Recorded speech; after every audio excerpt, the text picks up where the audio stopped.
السلام عليكم وين؟ وعليكم السلام. ستة. ما له قبريت.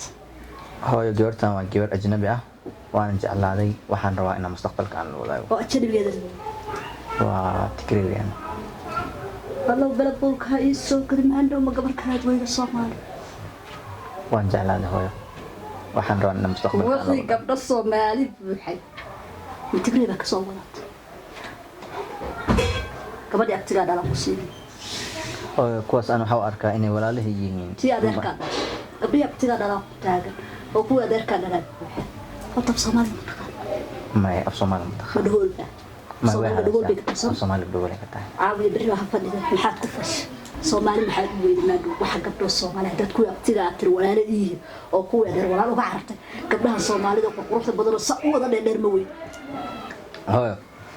gabartan waa gabar diin leh akhlaaq leh way wanaagsan tahay dabeecadeeda ana marka hore ka fiiriyay waxaan rabaa inaan guursado gabdhaha dheesidna insha Allah ayagana in walba calaf ay leeyahay horta calafkooda ayaa sugayna kuwaas laakiin ana gabartan rabaa inaan guursado maado Islaan waana ka wala Islaan baa soo ahay annaga Soomaali haddana annaga soo fiican ciidan islaamnimadeeda ha wadato Ilaahay baa bislaa ka dhig oo walaalo waanuna laakiin markay dhaqan iyo xidid noqoto Soomaali cid uga fiican ma jirto sax anigu waxaan kugula talinaya haddaad taladeeda maqlayso awal la baari baad ahayd maaqa waxay kugu soo akhrisay yaa waxay ugu soo akhrisay malahan waa gabar aan jeclaadayaan gabdhaha Soomaaliya tiga dhalay sa wada quruxda badan maxaa ku diiday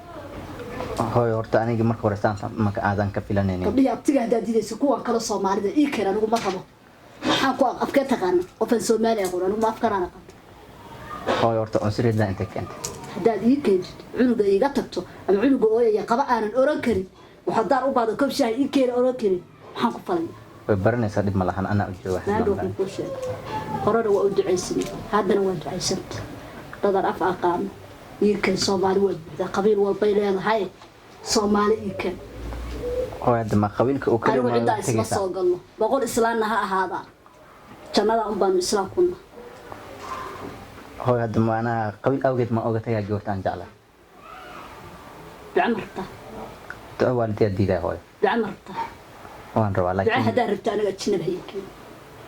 Soomaali gabadha abtiga dhalaba ku daray sa u dhirka badneed quruxda badneed hooyo horta aniga ma ihi dadka fiiriya dhirir iyo qurux aan gabartan dabeecadeeda aan ka helay dabeecadeeda inaan isfahamnay waxaan rabaa inaan guursado mid ugu muhiimsan waxay tahay diinteena ay haysataa ma aanan ku keenin ajnabi oo aan diinteena ka baxsan waxa ugu muhiimsan gabarta lagu guursan karo waa diinteeda iyo akhlaaq haddii labadaas leedahay maxay ugu diidaysaa hooyo ما عنده دين يا أخلاق تتقوى لغات waa mid ugu muhiimsan inta kale way iska imaadaan أنت كلام حي ما يا قبل هذا قولوا أتكلم مقطع أو قولوا كوب شيء يصير كريم عنقي ودعيا دي كريم ما عندي عنقي ودعيا ما أنا أف أقول هو أنا أف أقول الصومالي كون صومالي بعيد عن hooyo horta luqaddu way iska imaanaysaa na waxaan jeclaan lahaa inaadan iga hor istaagin dooqeyga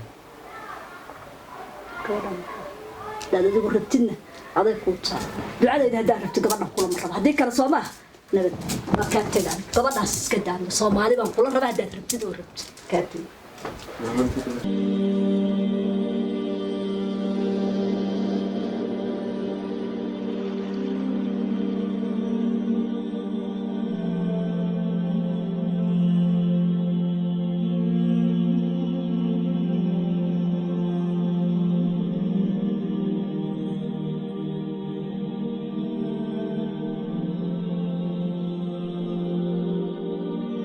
aad iyo aad ayaad umahadsan tihiin daawasha aan daawateen waxaan rabay inaan ogaado fikradiina ma hooyo miyaan raacaa mise gabarta waa sii guursadaa ra'yigiina ayaan idinka sugayaa